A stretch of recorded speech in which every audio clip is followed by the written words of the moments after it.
नमस्कार साथियों, मैं राहुल एजुटॉक से दोबारा से आ चुका हूँ आपके सामने। जैसे कि ये जीएस की थर्ड क्लास है, ठीक है। बैक आप जो सेकंड क्लास और फर्स्ट क्लास को जो देख के आए हैं, बहुत अच्छी बात है। नहीं देखे हैं पहले उनको जाके देखें, फिर इस क्लास पे आएँ। सेकंड जो क्लास है, डेली की तरह मैं आपको बता दूँ, एक प्रश्न आपसे पूछता हूँ, बिकॉज जिसने रिविज़न किया होगा उसे पता होगा, जिसने नहीं पढ़ा है। देखो, क्लास को देखने से कोई मतलब नहीं है, आधा घंटा आप देख के वेस्ट ही करेंगे, लेकिन अगर आप समझेंगे, नोट्स बनाएंगे तो आपको समझ आएंगी चीज़ें। फास्ट रिवीजन करिए। जीएस एक ऐसा टॉपिक है, साथ के साथ ख़त्म करते चलेंगे, समझ आएगा। आप ये सोच रहे हैं बर्डन बना लेंगे, मैंने अभी ये पढ़ लिया, अब मैं इसको शाम को पढ़ूंगा, अभी मैंने नहीं, चीज़ें बहुत जल्दी क्विकली ख़त्म कीजिए, ठीक है। चलिए, कोई बात नहीं, फालतू की बात बिल्कुल नहीं करेंगे, डायरेक्ट क्लास पे चलेंगे।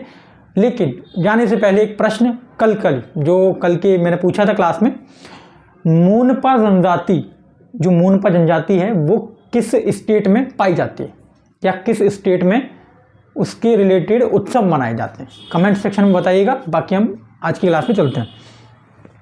चलिए, नमस्कार। अच्छी बात है, सब लोग फिट होंगे, बड़े तरीके से पढ़ाई पर ध्यान दीजिए। ओनली पढ़ाई, स्टूडेंट लाइफ में सबसे ज़्यादा प्रायोरिटी आप पढ़ाई को दीजिए, ठीक है ना। किसी चीज़ को, फैमिली को दीजिए।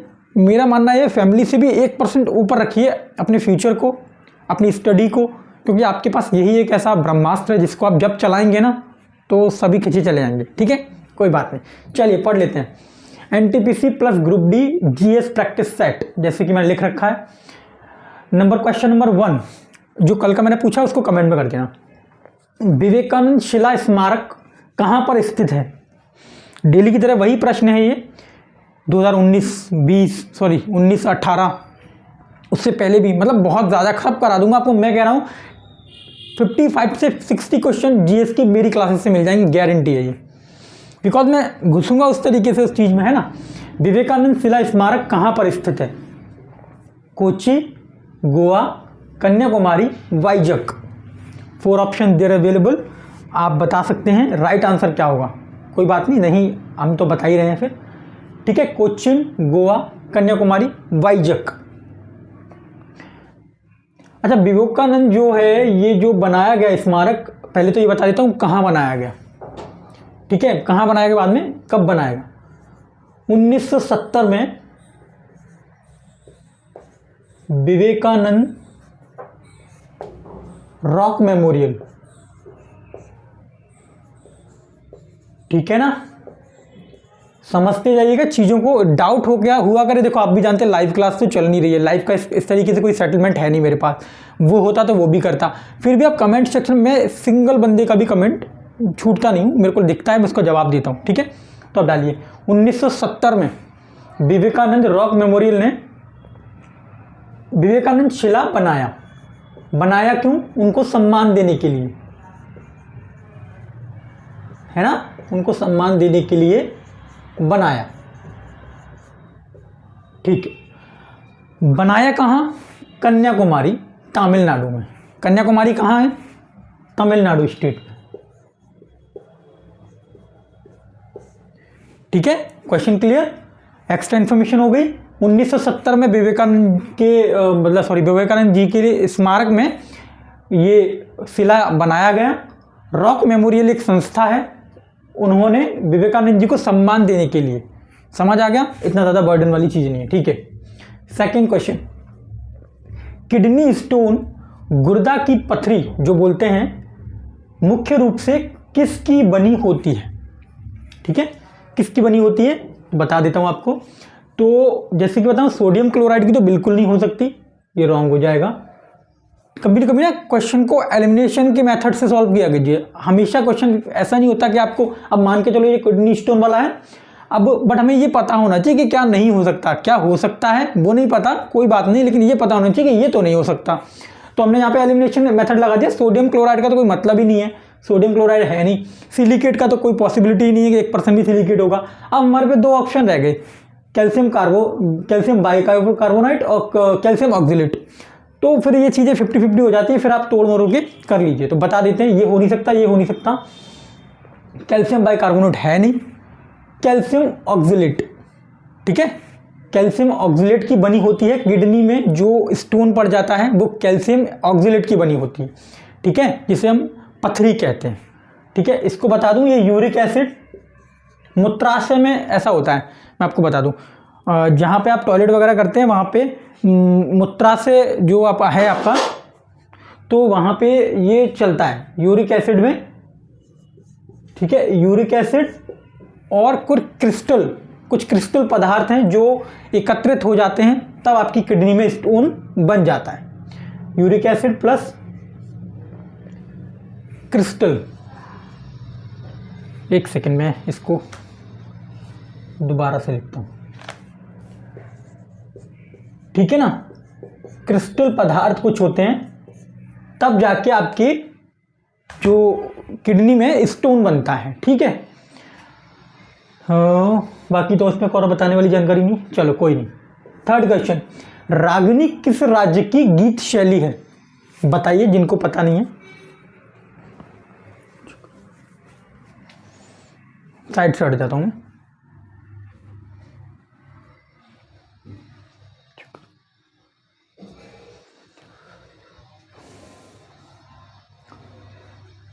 ठीक है, रागिनी किस राज्य की गीत शैली है?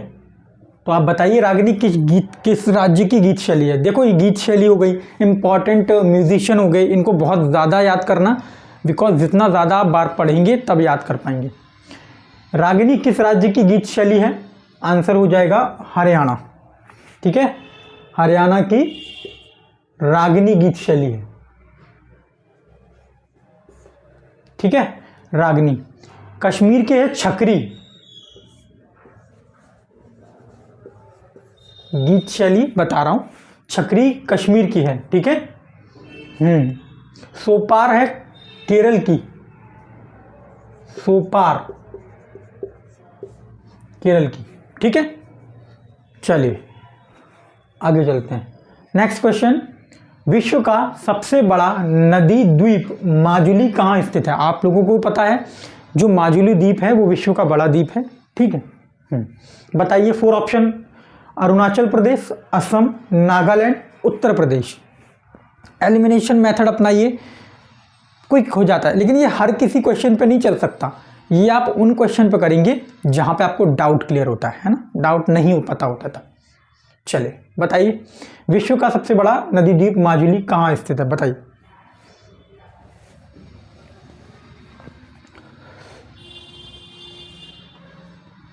सॉरी मैं पीछे हट जाऊँ।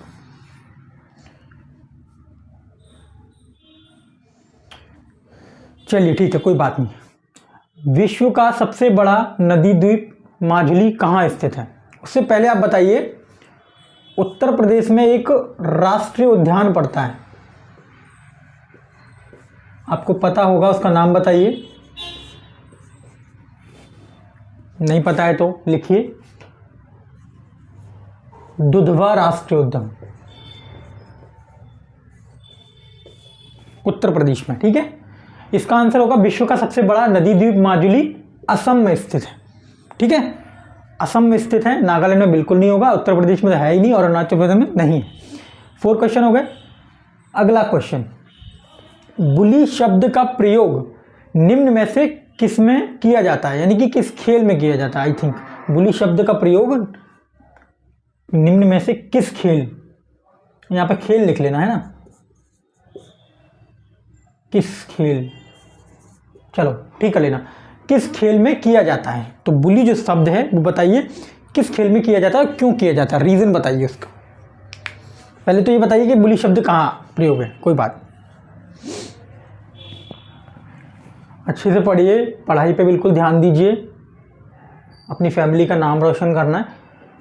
मैं ये नहीं कह रहा जॉब से ही नाम रोशन होता है, लेकिन स्टूडेंट लाइफ के लिए जॉब ही इंपॉर्टेंट होती है, उससे बड़ी चीज़ फ़िलहाल मुझे नहीं लगती। आगे आप किस फील्ड में जाएंगे वो आप पे निर्भर करेगा, लेकिन अगर आपने सोच रखा है तभी तो आप मेरे पास क्लास ले रहे हैं, तो आपको रेलवे में आना है तो उसके लिए आपको मेहनत करनी पड़ेगी। इंटरेस्ट नहीं आ रहा होगा आई थिंक, लेकिन फिर भी इंटरेस्ट जगाना पड़ेगा, पढ़ना पड़ेगा, और सबके साथ होता है, जो आपके साथ हो रहा है ना वो सबके साथ होता है, कोई नई चीज़ नहीं है कि ये सिर्फ आपके साथ हो रही है, सबके साथ होती है। बुली शब्द का प्रयोग निम्न में से किस खेल के लिए किया जाता है, बताइए। अच्छा बताइए, क्रिकेट का आविष्कार किसने, मतलब क्रिकेट सबसे पहले इन्वेंशन मान लो इसका, क्रिकेट का इन्वेंशन किसने किया, किस देश से ये हमें प्राप्त हुआ है, किस देश के खिलाड़ियों ने पहले खेला यार उनको, तो हमें भारत में तो नहीं हुआ है, पहली बात तो भारत में नहीं हुआ है। और जैसे कि आप जानते हैं भारत का राष्ट्रीय खेल क्या है, तो वो है हॉकी, आप जानते ही है ना। और यही आंसर, बुली शब्द का प्रयोग निम्न में से किस में किया जाता है, हॉकी में ही किया जाता है, ठीक है ना। और राष्ट्रीय खेल, चलिए आपको मैं बोल रहा हूँ, क्या बार बार लिखूं, राष्ट्रीय खेल भी है ये है, ठीक है। इन्वेंशन क्रिकेट का किया इंग्लैंड ने, अंग्रेजों ने, ठीक है। प्रश्न खत्म हुआ। चलिए नेक्स्ट प्रश्न के जब चलते हैं नेक्स्ट क्वेश्चन की तरफ।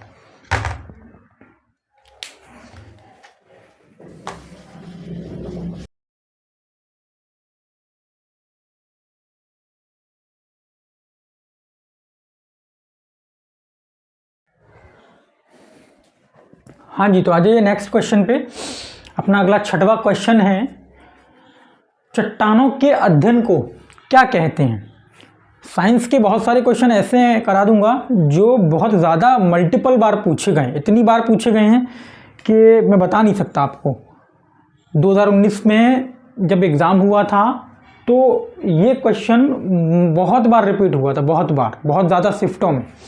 चट्टानों के अध्ययन को क्या कहते हैं, तो ऑप्शन में है पेट्रोलॉजी, खनिज विज्ञान, भू आकृति विज्ञान, क्रायोस्फीयर, ठीक है। बताइए, चलिए मैं बता देता हूँ। क्रायोस्फीयर, पहले क्रायोस्फीयर के बारे में जान लो आप, ये तो मैं ऑप्शन बता ही दूंगा। चट्टानों के अध्ययन को क्या कहते हैं बताते हैं अभी। क्रायोस्फीयर समझते हो किसे कहते हैं? क्रायोस्फीयर उसे कहते हैं जहां पर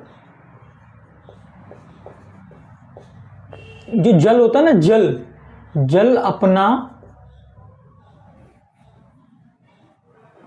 जल अपना ठोस आकार ले ले। जैसे कि आप जानते होंगे कश्मीर में या फिर हिम नदी के आसपास, तो जहां पर जल अपना ठोस आकार ले ले उस जगह को फिर क्रायोस्फीयर कहने लगते हैं, ठीक है। ये ऑप्शन राइट नहीं है, क्रायोस्फीयर में इसके बारे में बताओ, इसको फिर क्रायोस्फीयर कहते हैं। क्वेश्चन बनता है, क्वेश्चन ऐसे आएगा कि ऐसी कौन सी जगह है जिसको क्रायोस्फीयर कहते हैं, तो ऑप्शन ये होगा, ठीक है। बाकी चट्टानों के अध्ययन को पेट्रोलॉजी कहते हैं, ठीक है, पेट्रोलॉजी कहते हैं चट्टानों के अध्ययन को, ठीक है। इसमें से बाकी और कोई इन्फॉर्मेशन एक्स्ट्रा है नहीं।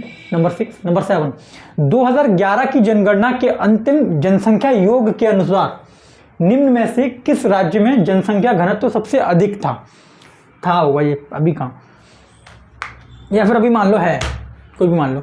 2011 की जनगणना के अंतिम जनसंख्या योग के अनुसार निम्न में से किस राज्य में जनसंख्या घनत्व तो सबसे अधिक है? उत्तर प्रदेश, बिहार, पश्चिम बंगाल, आंध्र प्रदेश। बता देता हूं, उत्तर प्रदेश तो बिल्कुल नहीं होगा, उत्तर प्रदेश थोड़ा बाद में आता है, सबसे पहले होता है बिहार। अब बिहार का जनसंख्या घनत्व तो कैसे मापेंगे?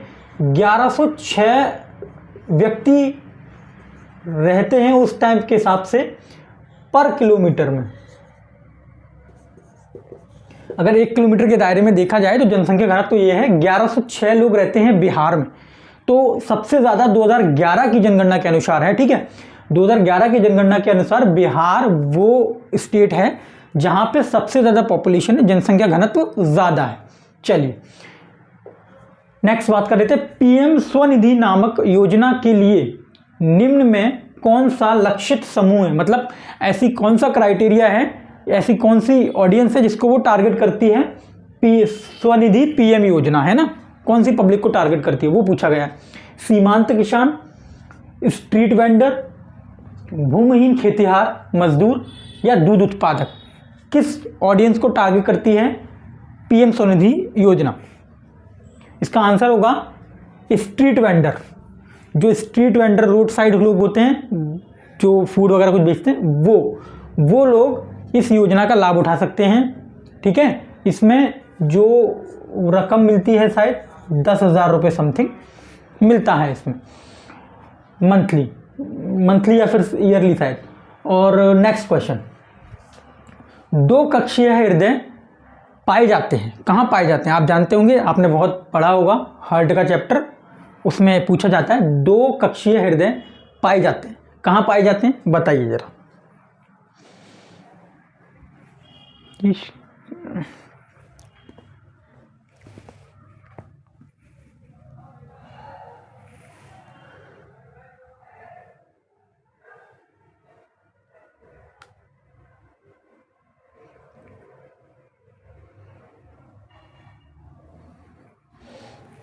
ठीक है, दो कक्षीय हृदय पाए जाते हैं। इससे पहले जान लीजिए पक्षी और स्तनपाई। पक्षी और स्तनपाई में चार हृदय, चार कक्षीय हृदय। ठीक है, चार कक्षीय हृदय पाए जाते हैं स्तनपाई और पक्षियों में। ठीक है, मेंढक में 3। ठीक है, दो कक्षीय हृदय किस में पाए जाते हैं तो वो होता है स्कॉलिडियन, स्कॉलिडियन। ठीक है, चलिए नेक्स्ट क्वेश्चन। संसार की छत किसे कहते हैं? एक क्वेश्चन बनता है, संसार की छत किसको कहते हैं बताइए जरा।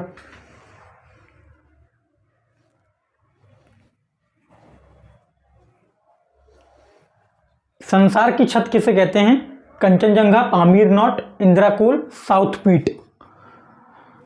ठीक है, संसार की छत मतलब काफी ऊंचा जो पठार है उसकी बात कर रहे हैं, तो उसका आंसर सिंपल सा है पामीर नॉट। पामीर नॉट को संसार की छत कहा जाता है। अगर क्वेश्चन ये भी आ जाए कि पामीर नॉट को क्या कहा जाता है तो फिर आपका आ जाएगा संसार की छत कहा जाता है। संसार की छत किसे कहा जाता है? पामीर नॉट को कहा जा सकता है। आप सिर्फ ये मत सोचिए कि मैं जिस प्रकार से प्रश्न लेके आता हूं इसी प्रकार से प्रश्न आएंगे। आप बहुत ज़्यादा फोकस के साथ क्लास देखेंगे तो आप एक ही क्लास के एक बोर्ड पे जो मैं 5 क्वेश्चन रहते हैं इनमें मैं इतनी ज़्यादा एक्स्ट्रा इन्फॉर्मेशन आपको बता देता हूं कि आपको समझ आ जाता है और कहीं से भी प्रश्न बन सकता है। अब क्रायोस्फीयर के मैंने आपको बता दिया, यहाँ ये पूछ सकता है कि बिहार की जनसंख्या पर किलोमीटर का कितना घनत्व है? 1106। बना क्वेश्चन ऐसे बनते हैं। अब यहाँ पे पीएम स्वनिधि नामक योजना के लिए निम्न में से कौन सा लक्ष्य समूह नहीं है? अगर ये बोल देता नहीं है तो फिर क्या होता? फिर एक ये दिया होता और जो भी चीज़ें वो दी होती कोई एक अलग हटा देता, है ना? ऐसे रखते हैं। अब ये दो कक्षीय हृदय पाए जाते हैं। अब दो कक्षीय हृदय पाए जाते हैं सब लिखा हुआ है। स्कॉलिडियन को हटा के यहाँ पे दो कक्षीय छोड़ो, इसके हृदय पाए नहीं जाते, दो नहीं। स्कॉलिडियन को भी हटा के और यहाँ मेंढक रख देता तो मेंढक में 3 नहीं, 2 नहीं है, 3 है। ठीक है, ऐसा करके बदल बना के आपके क्वेश्चन आप बस थ्योरी में बहुत अच्छे से थ्योरी वाइज भी आपको समझाता हूँ ना। थ्योरी में जो भी क्वेश्चन रहता है उसका बहुत ज़्यादा एक्स्ट्रा इतना इन्फॉर्मेशन देता हूँ। चलिए नेक्स्ट क्वेश्चन पे चलते हैं।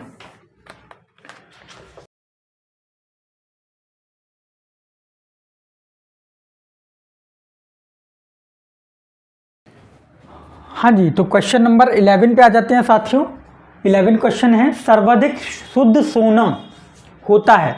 जैसे कि आप जानते हैं कि सोने का जो प्रकार है उसकी कई अलग अलग तरीके की क्वालिटी हैं, कौन सा शुद्ध है कौन सा अशुद्ध है, किसमें थोड़ी सी मिलावट टाइप होती है वो। सर्वाधिक शुद्ध सोना होता है, सिंपल क्वेश्चन है, आप लोगों को पता होगा। 24 कैरेट गोल्ड। 24 कैरेट गोल्ड जो होता है वो सबसे शुद्ध सोना माना जाता है।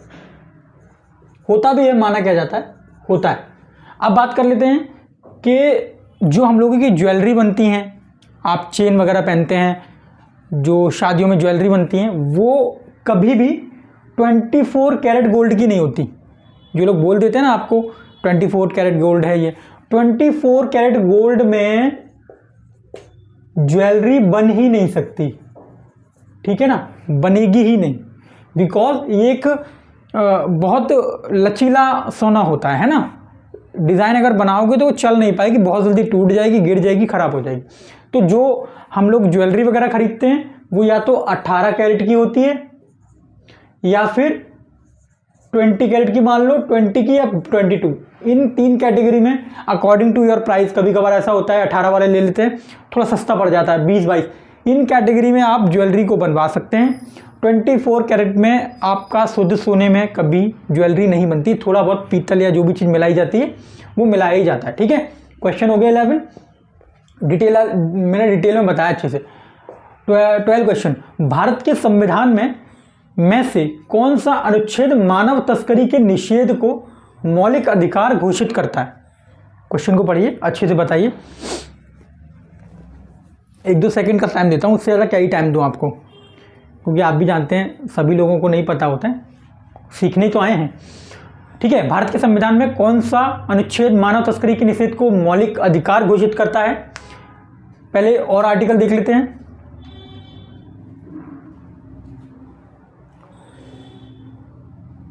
ठीक है, आर्टिकल 17, इसको आप जानते हैं, अस्पृश्यता बोलते हैं इसे, अनटचेबिलिटी, छुआछूत वाला जो सीन फैला रखा है लोगों ने संविधान में, आर्टिकल 17 के तहत वो बहुत निषेध माना गया है। आप किसी को उसकी छुआछूत या उसकी जाति से उसको आहत नहीं पहुंचा सकते। ठीक है, छुआछूत होता है ना कि ये तो बहुत नीचे है, चमार है या ऐसा कुछ, सॉरी मेरे मुंह से भी निकल गया गलत, सॉरी। ठीक है, आर्टिकल 23 होगा मानव तस्करी के निषेध को मौलिक अधिकार प्राप्त, आर्टिकल 23 होगा। ठीक है, आर्टिकल 20 कानून के प्रति समानता ये है, अपराधों के लिए दोषी,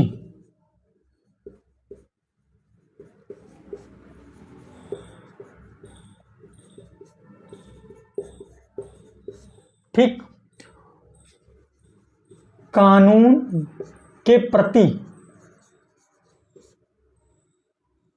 कानून के समक्ष मान लो इसको, कानून के प्रति नहीं, कानून के समक्ष बोलेंगे, कानून के समक्ष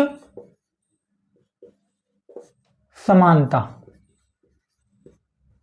ठीक है, सभी आर्टिकल बताए मैंने, ये इसका हो गया, ये इसका हो गया, ये इसका हो गया, इसका तो ये होगा। ठीक है, नेक्स्ट क्वेश्चन, निम्न में से क्या नवीकरण योग्य संसाधन नहीं है? अब देखो क्वेश्चन को पढ़ना ध्यान से, नहीं लगा है नहीं। अब उस तरीके से हम करेंगे, थोरियम, ज्वार शक्ति, भूतापीय ऊष्मा, विकिरण ऊर्जा। ज्वार शक्ति, इट इज राइट आंसर, ज्वार शक्ति। इसमें एक कैटेगरी में और आ जाते हैं, पवन ऊर्जा,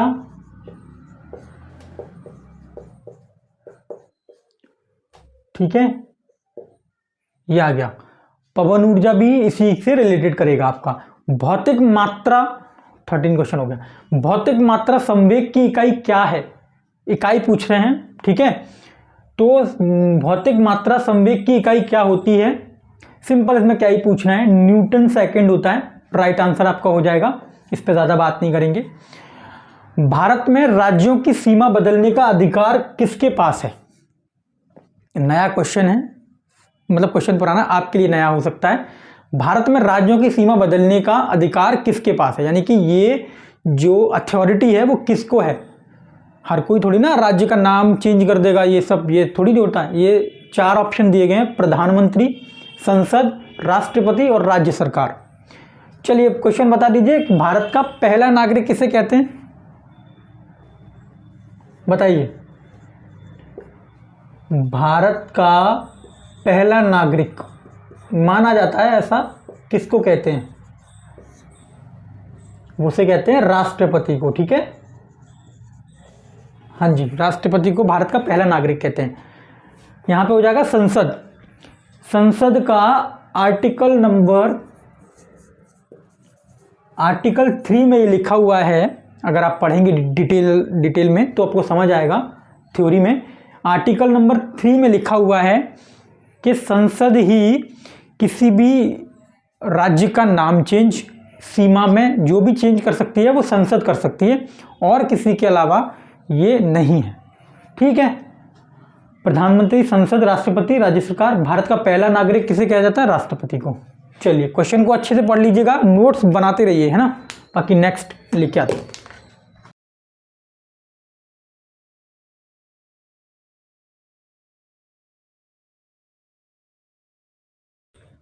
हाँ जी, तो नेक्स्ट क्वेश्चन आपको बता देते हैं, देखते हैं। भारत की तरफ, क्वेश्चन नंबर 16, भारत की तरफ आने वाले समुद्री मार्ग की खोज किसने की थी? बताइए। प्रश्न बहुत आसान है और ऐसे ही प्रश्न आपसे पूछे जाएंगे एग्जाम में जिनको आप रिवाइज करेंगे। पता है जीएस का एक सबसे बढ़िया फॉर्मूला क्या अटेम्प्ट करने का, बहुत बार रिवीजन। आप ये पूरी पीडीएफ, 2 मिनट मेरी बात सुन लीजिए फिर बताइएगा। आप ये पूरी पीडीएफ पढ़ेंगे जो मैं डालता हूँ नोट्स बना के। आप जब ये पढ़ेंगे मल्टीपल टाइम पढ़ेंगे ना, 1 बार 2 बार 3 बार 4 बार, जब एग्जाम के टाइम में फिर इसको रिपीट मारना है पूरी बुक को, तो ये गारंटी है कि प्रश्न आपके दिमाग से नहीं निकल पाएंगे। अब आप आज पढ़ लिए भूल गए, ठीक है अगली ले ली, नहीं, रिवीजन बैक क्लास का ज़रूर करके आना है 15 मिनट में। जो मैंने प्रश्न पूछा है उसका आंसर भी आपको देना है, ठीक है। तो भारत की तरफ से आने वाली समुद्री मार्ग की खोज किसने की थी? देखो बाबर तो नहीं हो सकता, कोई कॉलम ही नहीं है। फेरिडोज मैं जानता ही नहीं उसको। Vasco D gamma, Vasco D gamma वो समुद्री यात्री था जिसने समुद्री मार्ग की खोज की, क्योंकि वो समुद्री मार्ग से ही आया था। वो जो आया था समुद्री मार्ग से ही आया था, वास्को डी गामा, जो भारत सबसे पहले आया। भारत सबसे पहले आया।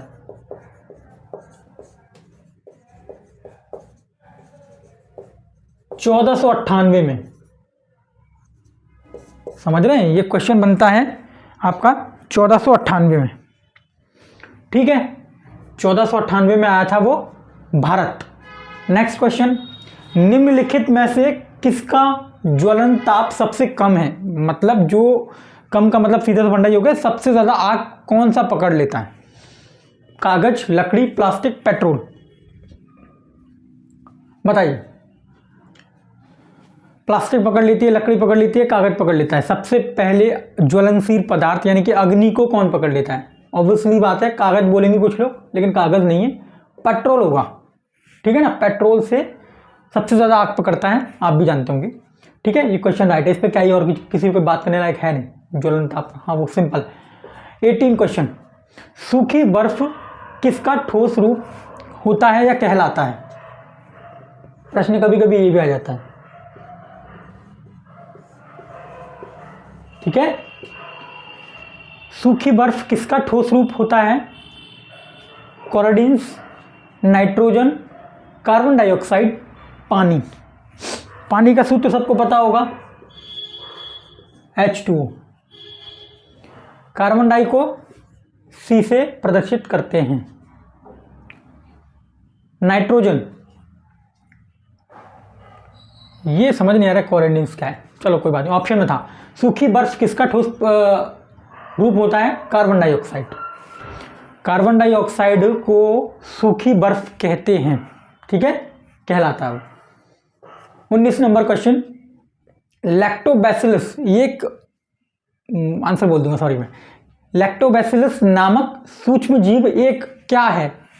व्हाट इज दिस, क्या है ये? शैवाल है, फंगस यानी कि कवक है, प्रोटोजोआ है, प्रोटोजोआ जीवाणु, ये क्या है बताइए? लैक्टोबैसिलस क्या है? तो मैं आपको बता देता हूँ बहुत अच्छी सी डेफिनेशन में। ये वो जीवाणु या बैक्टीरिया होते हैं जो हमारी बॉडी में बहुत अच्छे से काम करते हैं, खाने को पचाने में अच्छे बैक्टीरिया कह सकते हैं मैंने, गुड बैक्टीरिया, ठीक है, अच्छे बैक्टीरिया कह सकते हैं इनको हम, ठीक है ना। जीवाणु लैक्टोबैसिलस खाने को पचाने में, तोड़ने में बहुत अच्छे से काम करते हैं, ठीक है। 20 नंबर क्वेश्चन होता है, टेलीफोन का आविष्कार किसके द्वारा किया गया? अगर ये क्वेश्चन आप लोग नहीं बता पाए तो समझ लीजिए फिर आप पढ़ नहीं रहे मेरे भाई, सच्ची बता रहा हूँ। जो लोग पहली बार भी आए हैं, क्योंकि ये क्वेश्चन तो वो है जस्ट हम जनरल नॉलेज में पढ़ लेते हैं, तो ये क्वेश्चन अगर आप अटेम्प्ट नहीं कर पा रहे हैं तो समझ लो फिर आपको बहुत कुछ सीखने की अभी रिक्वायरमेंट है, ठीक है, बहुत ज़्यादा कुछ सीखना है आपको, क्योंकि ये क्वेश्चन तो आनी चाहिए आपको। न्यूटन ने किसका आविष्कार किया था बताइए जरा, न्यूटन का बताइए पहले तो, राइट नहीं लगा रहा है। न्यूटन ने किसका आविष्कार किया था? कौन से लॉ का आविष्कार किया था न्यूटन ने? टेलीफोन का आविष्कार ग्राम बेल ने किया, इनका पूरा नाम है अलेक्जेंडर ग्राहम बेल। इन्होंने टेलीफोन का आविष्कार किया था न्यूटन के बारे में मैं पूछ रहा हूँ, न्यूटन ने किसका आविष्कार किया था। ठीक है, एक्स्ट्रा इन्फॉर्मेशन को याद रखिएगा। एक्स्ट्रा इन्फॉर्मेशन आपको इसलिए बता देते हैं कि आपके हित में है वो सारी चीज़ें।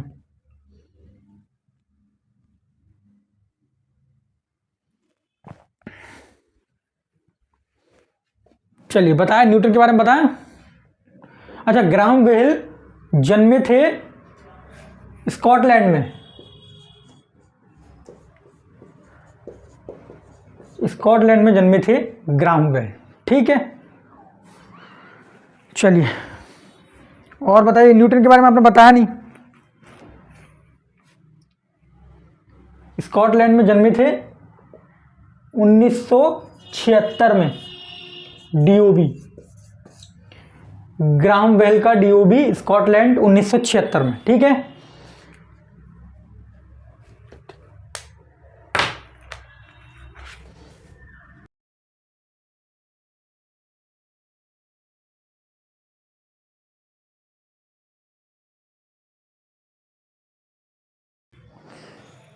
हाँ जी। तो नेक्स्ट क्वेश्चन 21 क्वेश्चन इज, किस राज्य में सोनपुर पशु मेला, एक सोनपुर है जो पशु मेला लगता है, वो कहाँ लगता है। तो पशु मेला जो है वो एक प्रसिद्ध सांस्कृतिक कार्यक्रम के बतौर कहाँ लगता है, गुजरात में, राजस्थान में, बिहार में, उत्तर प्रदेश में। ठीक है, अच्छा इसका मेला बताओ, चलो उसका छोड़ो, उसका तो है ही। राजस्थान का एक ऐसा मेला बताओ, डिटेल में चीज़ों को करेंगे, है ना। गणगौर मेला सुना है आपने, गणगौर जो मेला है वो राजस्थान में लगाया जाता है। इसके लिए होगा सोनपुर पशु मेला जो है, पशुओं की मतलब वहाँ पे व्यापार होता है उस टाइम पे, बिहार में। ठीक है, बिहार में लगाया जाता है, सोनपुर जिले में। कौन सी जड़ी बूटी तने से निकलती है, मतलब जिसका तने से ही वो स्टार्ट हो जाती है। पालक तो होगा नहीं, अजमोद ये पता ही नहीं है क्या, धनिया पुदीना में डायरेक्शन थोड़ा सा है, कंफर्म पुदीना। ठीक है, पुदीना एक ऐसी जड़ी बूटी या फिर ऐसा पौधा है, पौधे बोलते हैं उसको, पेड़ तो नहीं कह सकते, कि वो तने से निकल जाती है। ठीक है, नेक्स्ट क्वेश्चन इज, किसकी मृत्यु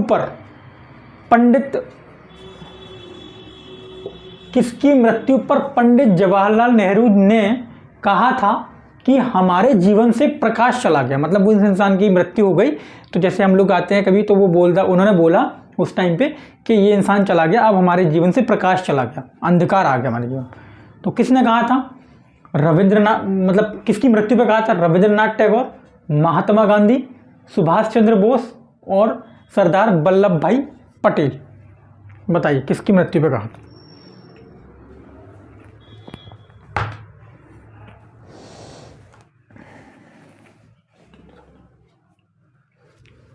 ठीक है, इसका आंसर बताए थे महात्मा गांधी। इनकी मृत्यु हो गई थी 1948 में, दिल्ली में हुई थी इनकी मृत्यु। ठीक है, महात्मा गांधी जब मृत्यु हो गई थी तब उन्होंने बोला था, पंडित जवाहरलाल नेहरू ने। 24 नंबर क्वेश्चन, मिशन इंद्रधनुष भारत सरकार की किस योजना से संबंधित है। मतलब अगर हम कोई स्कीम आती है तो वो है किसके रिलेटेड, तो वो बताइए, बिजली, स्वास्थ्य, शिक्षा या कृषि। Agriculture, education, health and electricity.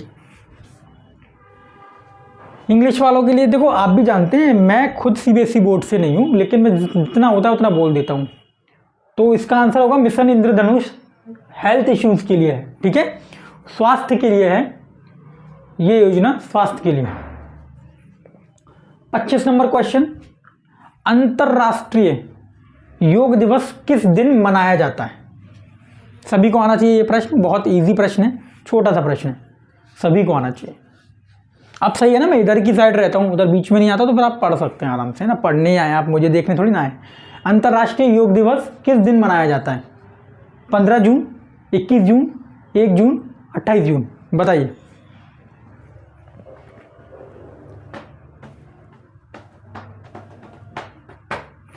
चलिए आंसर बता देते हैं, 21 जून। 21 जून को अंतर्राष्ट्रीय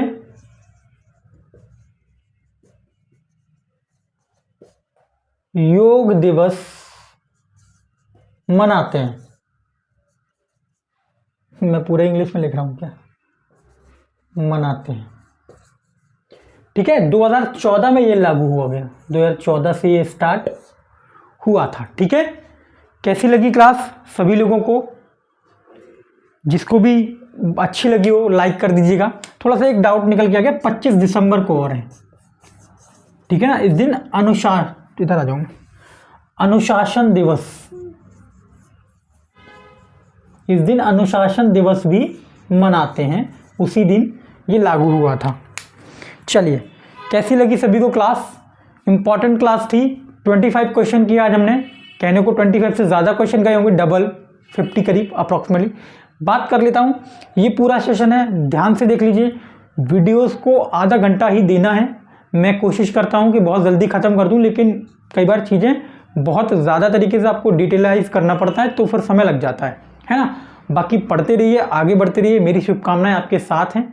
आपका एग्ज़ाम बहुत अच्छा हो जाएगा। जीएस का सेक्शन मैंने संभाल लिया, मैथमेटिक्स के लिए कुछ चीज़ें ले आएंगे। अभी मैं एक फैकल्टी लाने की बात कर रहा हूँ, है मेरे पास एक जो एसएससी सीजीएल से क्वालिफाई नहीं हुआ है, मतलब अभी वो पढ़ रहे हैं, तो सीबीटी मतलब जो 2 होते हैं टायर 1 निकल गया उनका, तो अगर वो इंटरेस्टेड होंगे, मैंने उनसे बात की है, तो आपका मैथमेटिक्स में उनसे करा दूंगा, रीजनिंग फिर से मैं कर लूँगा, 2 सब्जेक्ट मैं कर दूंगा, 1 सब्जेक्ट वो कर लेगी, सिंपलाइज आपका पूरी तैयारी करा देगी, आपको सिलेक्शन तक पहुँचाएंगे, ये हमारी गारंटी है।